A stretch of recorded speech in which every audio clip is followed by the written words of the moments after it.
Hello viewers, இன்னைக்கு நம்மளோட Thanjavur food சீரியஸில் நம்ம பண்ணுறது ஒரு டெசர்ட்ஸ். நம்ம தஞ்சாவூர் அரண்மனையில் தான் இருக்கோம். அவங்களோட ரெசிபீஸ் அதே மாதிரி முன்னாடியே சொன்ன மாதிரி எபிசோடில் அவங்களோட சரஸ்வதி மகால் லைப்ரரியில் இருக்கிற சரபேந்திர பாகு சாஸ்திரம் புக்கிலேருந்து சில ரெசிபீஸ் எடுத்து நம்ம பண்ணுறோம். அதை தஞ்சாவூர் அரண்மனையிலே பண்ணுறது ஒரு ஸ்பெஷல். இந்த பாப்பி சீட், அதாவது கசகசால ஒரு பாயசம் பண்ணோம் அப்படின்னு சொன்னோன்னே அந்த ரெசிபி பார்த்தோன்னே எனக்கு வித்தியாசமாக தெரிஞ்சுது. ஏன் அப்படின்னா, இந்த கசகசான்றது எல்லா வீட்லேயும் இருக்கும். பட் அதை வந்து ஒரு திக்னிங் ஏஜெண்ட்டாக சில சமயம் யூஸ் பண்ணுவோம். பட் அதையே வச்சுட்டு ஒரு மெயினாக ஒரு டிஷ் பண்ணுறது ரொம்ப இன்ட்ரெஸ்டிங். ஏன்னா இது ஒரு டெசர்ட். இந்த கசகசாவுக்கு ஒரு டைஜஸ்டிவ் ப்ராப்பர்ட்டி வந்து அதை வந்து ஒரு டெசர்ட்டாக ஆட் பண்ணி பண்ணுறப்போ ஒரு பர்ஃபெக்ட் ஒரு மீலாக இருக்குது. அதான் பண்ண போகிறோம். இன்றைக்கி அதுக்கு தேவையான பொருள் என்னென்னு பார்த்துட்டு டைரெக்டாக நம்ம குக்கிங் ப்ராசஸ்க்கு போயிடலாம். இந்த கசகசா பாயாசத்தில் ரெண்டு முக்கியமான ஸ்டேஜ். அதாவது அந்த கசகசாவை வறுக்கிறது ரொம்ப முக்கியம். ரொம்ப ஓவராக வறுத்தரக்கூடாது. அதே மாதிரி அந்த கசகசாவோட அந்த ரா ஃப்ளேவர் போகணும். அப்படின்னா தான் அது பாலில் வந்து நம்ம வேகிறப்போ அதோட மவுத் ஃபீல் நல்லாயிருக்கும். அதே மாதிரி அது எந்த ஸ்டேஜில் நம்ம சேர்க்குறோம், அந்த பால் எந்த அளவுக்கு காயணும் அதில் சேர்க்குறோம், அது ரொம்ப முக்கியம். இந்த ரெண்டு ஸ்டேஜஸ் கொஞ்சம் கரெக்டாக பாருங்கள். ரொம்ப ஈஸியாக பண்ணுற ஒரு டிஷ்ஷு தான் இந்த கசகசா பாயாசம்.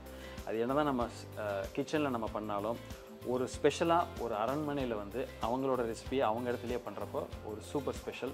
வாங்க ஸ்ட்ரைட்டாக நம்ம குக்கிங்க்கு போயிடலாம். இதுக்கு தேவையான பொருள் வந்து ஃபஸ்ட்டு கசகசா, பாப்பி சீட், நாட்டு சக்கரை. அதாவது அந்த காலத்தில் நம்ம ரீஃபைன் சுகர்லாம் இல்லை, பட் நாட்டு சக்கரை தான் இன்றைக்கி அவங்க யூஸ் பண்ணிகிட்ருக்காங்க. முந்திரி, ஏலக்காய், ஜாதிக்காய், இது வந்து நல்லா தேய்ச்சி பொடி பண்ணி போகணும், நல்ல ஒரு ஃப்ளேவர் கிடைக்கும். அதே மாதிரி பாதாம், நெய், இதுதான் மெயினாக தேவையானது. இதோட பேஸ் என்ன அப்படின்னு பார்த்தா பால். இன்றைக்கி நம்ம ஒரு 1.5 லிட்டர் பால் எடுத்து வச்சுருக்கோம். அதுக்கு ஒரு 50லேருந்து ஒரு 75 கிராம் பாப்பி சீட்ஸ் தான் யூஸ் பண்ண போகிறோம். வாங்க நம்ம ப்ராசஸ்க்கு போயிடலாம். ஸோ இந்த ஃபஸ்ட்டு ப்ராசஸ் வந்து அந்த கசகசாவை வறுக்கிறது. கரெக்டாக வறுக்கணும். அவங்க எங்கிட்ட சொன்னது வந்து முக்கியமாக இந்த கசகசாவை வறுக்கிறப்போ ப்ரௌன் ஆகாமல் அது பொரியிற ஸ்டேஜுக்கு முன்னாடி எடுத்துடணும்னு சொன்னாங்க. ஸோ அதான் இன்றைக்கி நம்ம பண்ண போகிறோம். ஸோ இப்போ ஒரு ஃப்ரையிங் பேன் எடுத்துகிட்டு ஒரு வானொலி எடுத்துகிட்டு இன்றைக்கி என்ன பண்ணியிருக்கேன், 1.5 லிட்டர் பால் எடுத்திருக்கோம். அதுக்கு 100 கிராம் கசகசா எடுத்திருக்கோம். இதை மைல்டு ஹீட்டில் வச்சு மெதுவாக நம்ம வறுக்கணும். ஸோ இப்போது ஒரு 2 நிமிஷம் அதை நம்ம வறுத்துருக்கோம். உங்களுக்கு கேட்குதா என்னன்னு தெரியல, லைட்டாக இந்த பாப்பி சீட் பொரிய ஆரம்பிக்குது. இன்றைக்கி நான் பண்ணுறது ஒரு ஹெவி பாட்டம் கடாய், திக் பாட்டம் கடாய். அதனால் வந்து இப்போ ஆஃப் பண்ணிட்டேன். ஜஸ்ட் இதை நல்லா மிக்ஸ் பண்ணிவிட்டு, ஏன்னா இதை இன்னும் ஃப்ளேமில் இருந்ததுன்னா கலர் மாறிடும்.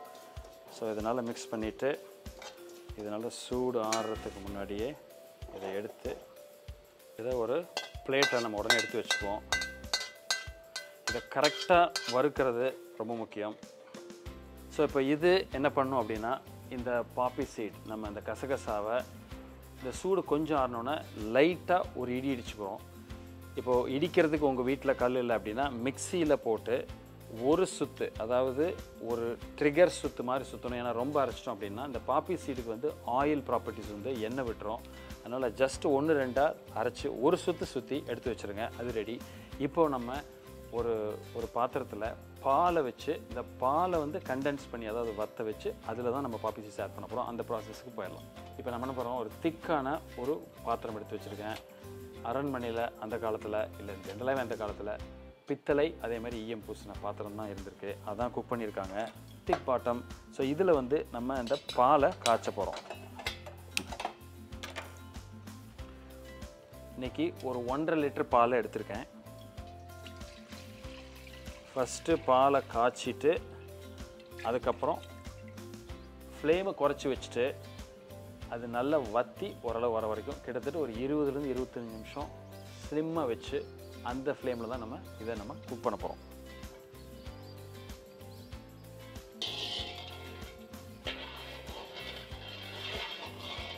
ஸோ பார்த்தீங்கன்னா இந்த பால் நமக்கு நல்லா கொதிச்சு வருது. ஸோ இந்த ஸ்டேஜில் நம்ம இதை அப்படியே சிம்மர் பண்ணிவிட்டு இதை இப்போ இருந்து ஒரு 15லேருந்து 20 நிமிஷம் இதை மினிமம் ஹீட்டில் வச்சு கொஞ்சம் பொறுமையாக இதை கொஞ்சம் சுண்ட காய்ச்சுங்க. இப்போ இருக்கிற பால் வந்து 1/3 குறையணும். அதாவது 1.5 லிட்டர் 1 லிட்டராக வர வரைக்கும் காய்ச்சிறப்போ கொஞ்சம் திக்காக இருக்கும். கொஞ்சம் அந்த பாலோட ஃப்ளேவர் கொஞ்சம் கலர் மாறும். அந்த ஸ்டேஜில் தான் நம்ம வறுத்து இடித்து வச்சுருக்க கசகசாவை சேர்க்க போகிறோம். ஸோ இப்போ பார்த்தீங்கன்னா இந்த பால் வந்து கிட்டத்தட்ட ஒரு 25 நிமிஷம் நம்ம பொறுமையாக அந்த மாதிரி கொதிக்க வச்சுருக்கோம். சிம்மரில் வச்சு பண்ணியிருக்கோம். ஸோ பார்த்தீங்கன்னா கிட்டத்தட்ட ஒரு 1.5 லிட்டர் இருந்த பால் 1 லிட்டராக சுண்டி இந்த ஸ்டேஜ் வந்திருக்கு. கொஞ்சம் லைட்டாக கலர் மாதிரி இருக்குது, கொஞ்சம் திக்காக இருக்குது. ஸோ இப்போ நம்ம என்ன பண்ணுறோம் அப்படின்னா, இந்த ஸ்டேஜில் தான் நம்ம அந்த கசகசா நம்ம வறுத்து இடித்து வச்ச கசகசாவை இதில் சேர்க்குறோம். கசகசாவை சேர்த்து ஒரு 2 நிமிஷம் ஒரு கொதி வர வரைக்கும் இதை நம்ம கொஞ்சம் மிக்ஸ் பண்ணுவோம்.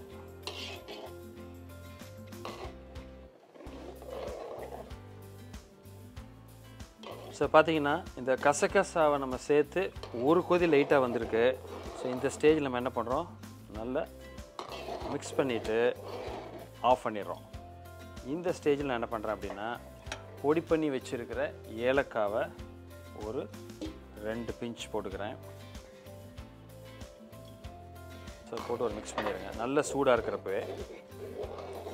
இதில் ஒரு முக்கியமான டெக்னிக் என்ன அப்படின்னா, இன்றைக்கி நம்ம ஆட் பண்ணுறது அதில் நாட்டு சர்க்கரை சேர்க்குறோம்.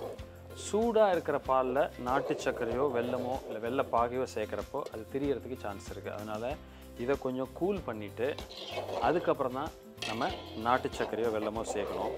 இப்போ நம்ம எடுத்துருக்கிறது பித்தளை பாத்திரம், ஈயம் பூசின பாத்திரம் அப்படின்றதுனால அந்த ஹீட் ரிட்டென்ஷன் நிறைய இருக்கும்.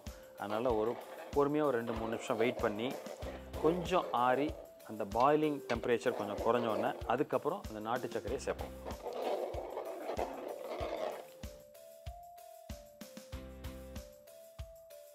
ஸோ இப்போ நம்ம இந்த பாயாசத்தை ஆஃப் பண்ணி கிட்டத்தட்ட ஒரு 2 நிமிஷம் ஆயிடுச்சு.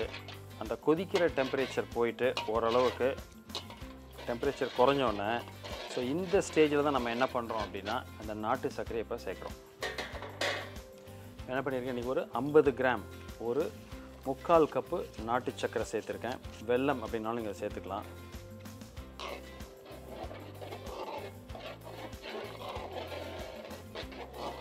ஸோ சில சமயம் நாட்டு சர்க்கரையோட அந்த ப்ராப்பர்ட்டி வந்து சில சமயம் மாறும். நல்ல இனிப்பாக சில சமயம் கிடைக்கும், சில சமயம் இனிப்பு இல்லாமல் கிடைக்கும். ஸோ இந்த ஸ்டேஜில் நீங்கள் டேஸ்ட் பார்த்துட்டு இனிப்பு வேணும்னா ஃபர்தராக நீங்கள் ஆட் பண்ணிடுவோம். ஸோ நல்லா ஞாபகம் வச்சுங்க, இந்த நாட்டு சர்க்கரை ஆட் பண்ணுறப்போ நம்ம ஆஃப் பண்ணி அந்த சூட்லேயே தான் மிக்ஸ் பண்ணுறோம். ஸோ இந்த ஸ்டேஜில் நான் என்ன பண்ணுறேன் அப்படின்னா,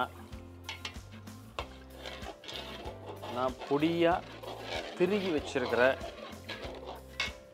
பொடி பண்ணி வச்சுருக்கிற ஜாதிக்காய் இதை கொஞ்சம் வாசனைக்கு இதில் ஆட் பண்ணுறோம். ஒரு 2 பிஞ்ச்.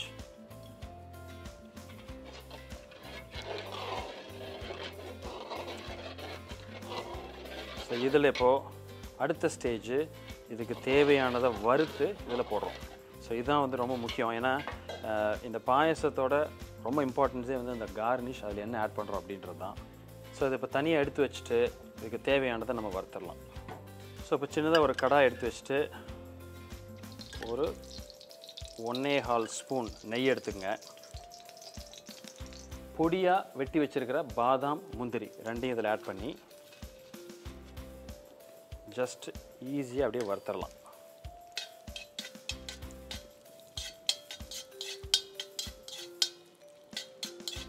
இந்த பொடியாக வெட்டி வச்சுருக்கான காரணம் வந்து, இந்த பாயாசம் நீங்கள் சாப்பிட்றப்போ இது நமக்கு ஒரு நல்ல ஒரு மவுத் ஃபீல் கொடுக்கும். ஜஸ்ட் ரொம்ப வறுத்துற வேண்டாம். அதே மாதிரி ரொம்பவும் நெய் ஊற்றிடாதீங்க. ஏன்னா அந்த நெய் மேலே மிதந்ததுன்னா அந்த பாயாசத்தோட லுக் அண்ட் ஃபீல் நல்லா இருக்காது. இந்த பாதாம் முந்திரி வறுத்து லைட்டாக ஒரு மைல்டு ப்ரௌன் கலர் வர வரைக்கும் வருங்க. இது இப்போ ரெடி ஆயிடுச்சு. ஆஃப் பண்ணிவிட்டு இதை நம்ம ஏற்கனவே ரெடி பண்ணி வச்சுருக்கிற பாயாசத்தில் ஆட் பண்ணிடலாம்.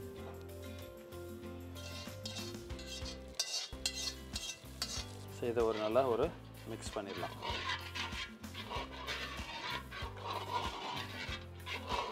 ஸோ இந்த கசகசா பாயசத்தில் வந்து கசகசா வந்து ஒரு மைல்டாக ஒரு இருக்கிற ஒரு இதான். அதனால் நிறைய சேர்க்கறது இல்லை. நம்ம கிட்டத்தட்ட ஒரு 10%க்கும் கம்மியாக தான் சேர்த்துருக்கோம். 1.5 லிட்டர் பாலுக்கு ஒரு 100 கிராம் தான் சேர்த்துருக்கோம். ஒரு பேஸ் அவ்வளோதான்.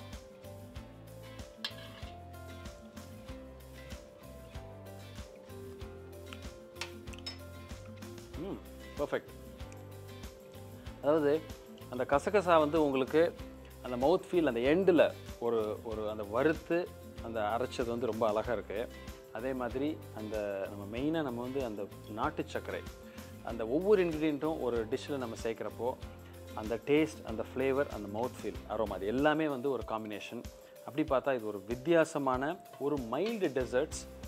ஸ்வீட் ரொம்ப பிடிக்கல, எனக்கு வந்து மைல்டாக இருக்கணும் அப்படின்றவங்களுக்கு ஒரு டைஜஸ்டிவ் ப்ராப்பர்ட்டியோடு இருக்கிற ஒரு ஹெல்தி, ஒரு பர்ஃபெக்ட், அதே மாதிரி ஒரு ட்ரெடிஷ்னல் பாரம்பரியமான கிட்டத்தட்ட ஒரு 350-400 வருஷமாக இருக்கிற ஒரு டெசர்ட்ஸ். இந்த டெசர்ட் நீங்கள் இது வரைக்கும் சமைச்சு பார்க்கல அப்படின்னா கண்டிப்பாக நெக்ஸ்ட்டு உங்களோட ஒரு கெஸ்ட் வீட்டுக்கு வரப்பையோ ஒரு ஸ்பெஷல் அக்கேஷன்லையோ பண்ணி அவங்களுக்கு ஒரு சர்ப்ரைஸ் கொடுங்க. ஸோ இன்றைக்கி இந்த தஞ்சாவூர் சீரீஸில் இந்த டெசர்ட்ஸை பார்த்து என்ஜாய் பண்ணியிருப்பீங்கன்னு நினைக்கிறேன். ஏன்னா எப்பொழுதுமே வந்து ஒருத்தர்கிட்டருந்து ஒரு விஷயத்தை கற்றுட்டு அதை நம்ம அவங்க பண்ண மாதிரி ரிப்ளிகேட் பண்ணுறது வந்து ஒரு த்ரில் தான். It's a learning process. Cooking வந்து ஒரு லேர்னிங் ப்ராசஸ் எவ்ரிடே. அந்த வகையில் இந்த என்னோட தஞ்சாவூர் எபிசோடில் இந்த அரண்மனை இருக்கிற ஸ்பெஷலிஸ்ட் அவங்களோட ஷெஃப்ட் வந்து நிறைய விஷயங்களை கற்றுக்கிட்டோம். அதையும் வரப்போகிற எபிசோடில் நிறைய நான் ஷேர் பண்ணுறேன். இந்த வீடியோ பார்த்து என்ஜாய் பண்ணியிருப்பீங்கன்னு நினைக்கிறேன். பிடிச்சிருந்தா எங்களுக்கு ஒரு தம்ஸ் அப் போடுங்க, ஃப்ரெண்ட்ஸோட ஷேர் பண்ணுங்கள். இதே மாதிரி இன்னொரு நாள் இன்னொரு வீடியோவில் மீட் பண்ணுறேன். மேபி இன்னொரு ட்ரிப்பில் மீட் பண்ணுறேன். அது வரைக்கும் ஹாப்பி குக்கிங்.